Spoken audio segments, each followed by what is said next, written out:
Հարգելի գործընկերներ, ձեր քննարկմանն է ներկայացվում ռազմական գործողությունների հետևանքով ստեղծված պայմաններում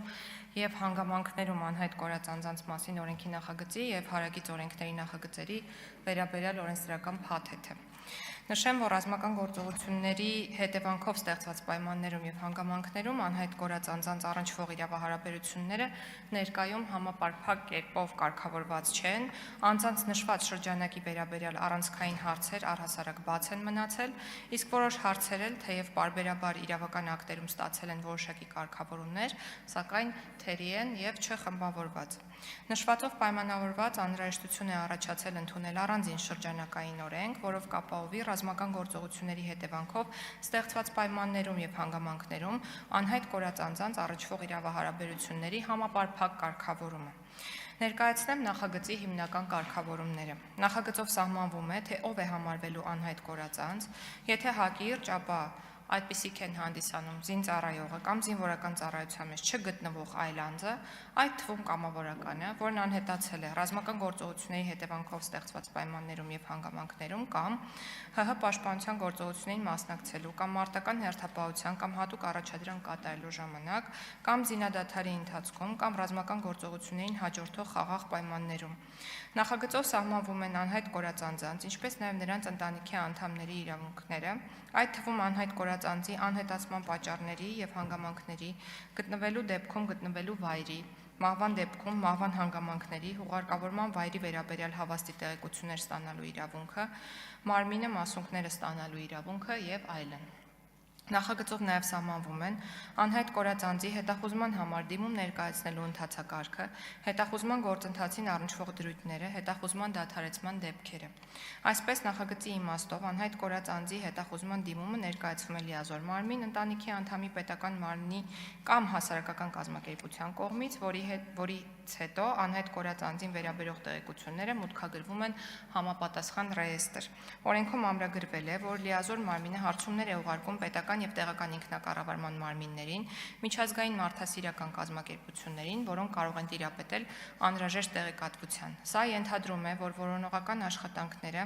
որոնց ժամկետը կարող է երկարաձգվել, սահմանված է, որ բոլոր անհրաժեշտ միջոցները ձեռնարկելուց հետո առկա վիճակի մասին 15-օրյա պարբերականությամբ տեղեկատվություն պետք է ներկայացվի լիազոր մարմնին։ Նշեմ, որ նշյալ որոնողական աշխատանքների եզրափակման մասում սահմանվել է, որ հետախուզումը դադարեցվում է անհայտ կորած անձի գտնվելու վայրը, ուղարկավորման վայրը կամ այդ անձի մարմնի գտնվելու վայրը պարզելու օրվանից 3 օրվա ընթացքում, որի մասին անհապաղ նշվում է նաև համապատասխան ռեեստրում։ Իսկ անհայտ կորած անձի դատարանի վճռով մահացած ճանաչվելու, սակայն նրա մարմինը հայտնաբերված չլինելու դեպքում հետախուզումը չի դադարեցվում։ Նախատեսվում է, որ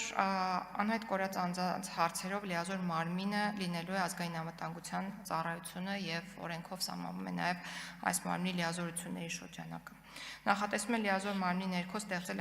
անհայտ կորած անձանց միասնական ռեեստրը, որի մասին ես արդեն խոսեցի, որի տվյալները հասանելի են լինելու անհայտ կորած անձանց ընտանիքի անդամներին, պետական և տեղական ինքնակառավարման մարմիններին։ Նախագծով սահմանվելու են անհայտ կորած անձանց և նրանց ընտանիքի անդամներին տրամադրվող արտոնությունների շրջանակը, որոնք շատ դեպքերում բխում են գործող օրենսդրությունից։ Անհայտ կորածների և ծնողների և հարազատների մտահոգությունները հաշվի առնելով սահմանվել է, որ անհայտ կորելու փաստով անհայտ կորած անձի հետախուզման մասին դիմում ներկայացված լինելու և միաժամանակ քրեական վարույթ նախաձեռնված լինելու դեպքում քննիչն անհապաղ միջնորդություն է ներկայացնում դատարան անհայտ կորած անձին առնչվող հեռախոսազանգերի տվյալները, դրա կապակցությամբ տեղաշարժի տվյալները ստանալու համար։ Նախագծով դրույթներ են սահմանվել նաև անհայտ կորած անձանց մարմինների հետախուզման, նույնականացման, արտաշիրման և դրանց նկատմամբ վերաբերմունքի, ինչպես նաև միջազգային համագործակցության մասով։ Միաժամանակ հարակից օրենքների նախագծերով նախատեսվում է կերակրողին կորցնելու դեպքում անհայտ կորած անձի ընտանիքի անդամների կենսաթոշակի, ինչպես նաև նպաստի իրավունքը կանոնակարգելով դրա կիրառմանն առնչվող հարաբերությունները, իրավական հիմք է ստեղծվում անձին սոցիալական աջակցության տեսակ հանդիսացող սոցիալ-հոգեբանական օգնություն տրամադրել նաև անհայտ կորած անձանց ընտանիքի անդամի անհայտ կորելու դեպքում և այլն։ Վերոնշյալի հաշվառմամբ տեղեկացնեմ, որ նախագիծը բոլոր շահագրգիռ մարմինների հետ քննարկվել է։